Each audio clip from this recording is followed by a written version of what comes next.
This is set number 42172, McLaren P1.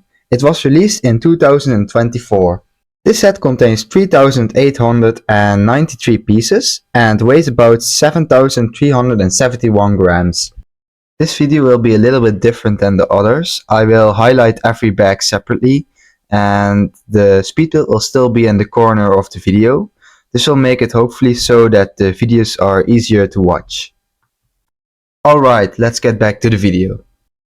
The dimensions of the box are 52.2 by 38 by 23 centimeters.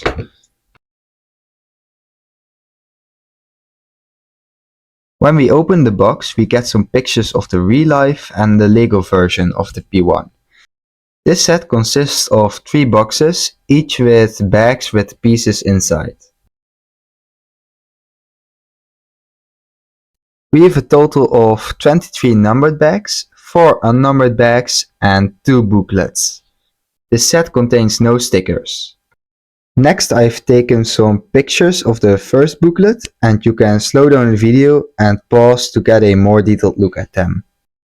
First I will start with booklet 1, box 1, the exhaust and rear suspension. After bag 1 we have a pretty sturdy build and we can already see the rear suspension in action. For this part, the new wishbone pieces were used. On the bottom, we can see the rear differential that will probably move the pistons of the engine of the car.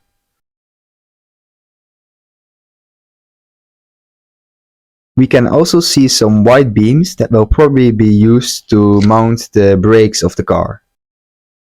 Bag 2 is finished and we added some framing to the car. We also added some extension to the differential.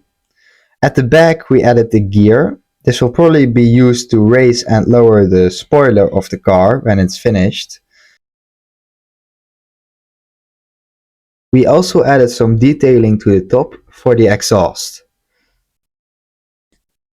In bag 3 we added some panels and details to the back.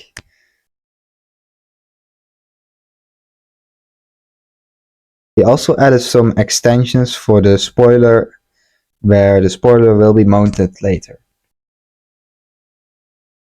Now we will be working on the 7-speed gearbox and V8 engine. Bag 4 is finished and the gearbox is split in 2 parts. Part 1 is finished and the gearbox is already looking pretty colorful. This is something I've noticed in the newer sets of the Technic team. In bag 5 we finished the gearbox itself and we can already switch between the gears. There's no switching system in place yet, but I guess that will be behind the steering wheel like all the other supercars. These orange pieces look like the same as the ones used in the Yamaha set, but they are actually different. They don't have the letters on them. If you look closely, there are no letters, only stripes and 1 arrow for the position.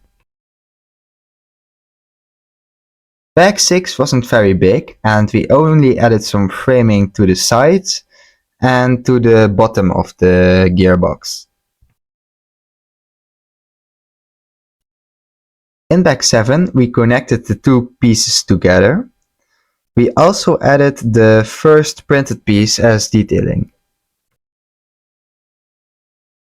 The moving V8 engine was also added.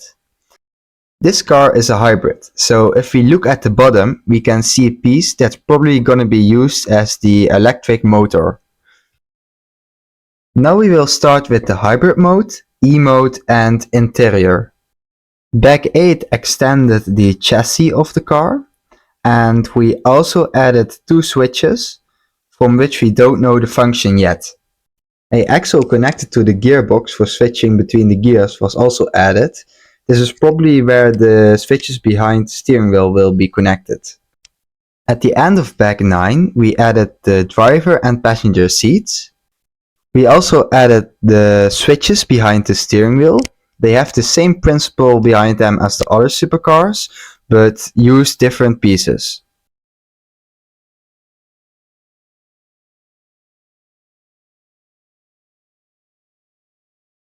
The two switches were also connected together by one beam.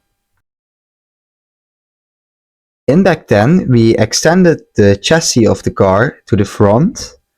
We also made part of the interior and added some printed details.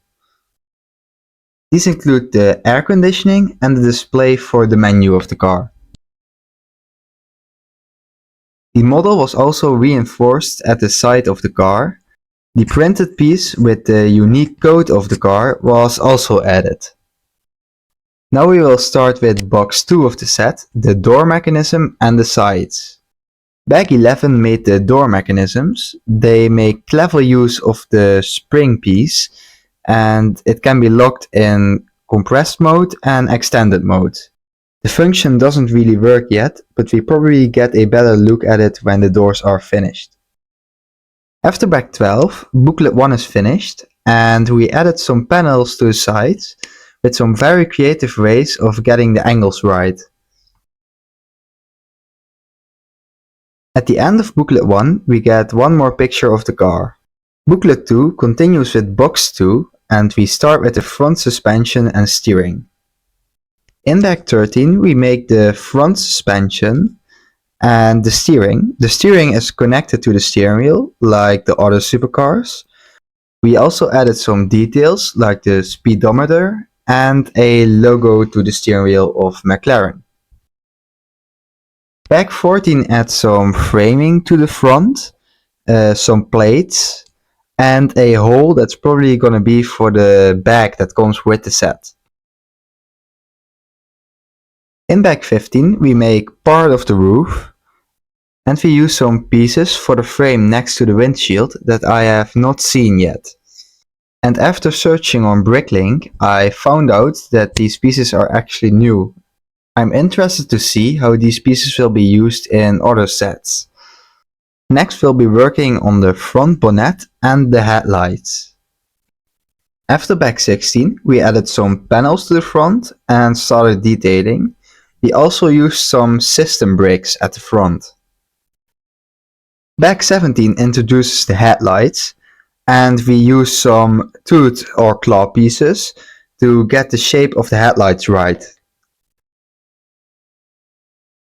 In Bag 18 we make the hood of the car.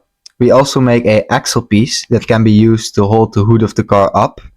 This piece can be folded so the hood of the car can close again. We also made the fenders of the car, and the panel on top looks like one we have seen before, but this one has a slight curve to it. Now we will start making the butterfly doors. The only thing we make in Bag 19 is the right butterfly door. Now we can finally see how the door function will work. Again, in Bag 20, the only thing we make is the left butterfly door. This means that the front of the car is mostly finished.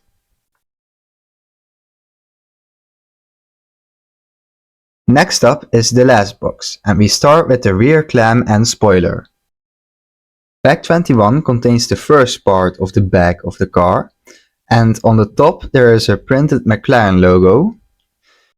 Also pieces of the Formula 1 sets to hold the tires were used in light grey. In Bag 22 we made the second part of the back of the car by adding some more panels. In Bag 23 of the car, the last bag of the set, we finished the back of the car and mounted it to the frame. We also finished the spoiler and added to the extension. This set comes with a bag, like most of the other supercars. And it also has a plate with some specifications of the set. Lastly, I have some pictures of the inventory of the set, and some pictures of the Lego version and real-life counterpart of the P1. This is the gift with purchase that comes with the set. When you turn the handle, the McLaren logo pops up, and the P1 logo starts turning left to right.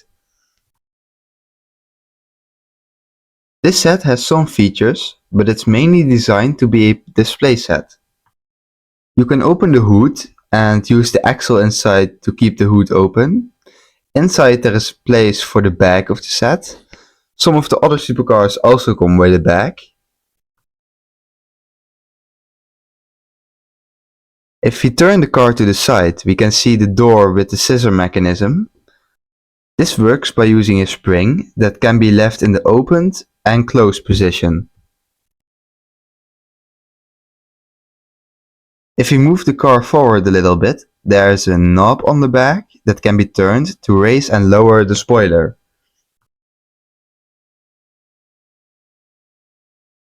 This set does not have an opening bag like the Ferrari supercar. Here is the printed plate that comes with the set, and like the Ferrari set, here there are some specifications of the real-life car on it. Here you can see the handle that can be used to set the car from combustion to hybrid mode. We can also see the switches behind the steering wheel that can be used to switch between the gears of the car. Here you can see the gearbox and the rear differential in action. We have a clutch gear, so the pieces don't break if there's too much stress on the pieces. And these are some pieces that are used to represent the electric engine. It's a little bit hard to show, but here are the moving pistons of the car. The car itself looks great, and the shape of the car is pretty accurate to the real-life version. At the back you can see the knob for the spoiler and the exhaust. This set also looks great besides some of the other supercars. Well, this was my review and speed build of the McLaren P1. I hope you enjoyed it, and I will continue with this new style of video. It will take me a little bit longer to make these videos, so from now on I will upload a video once every 2 weeks.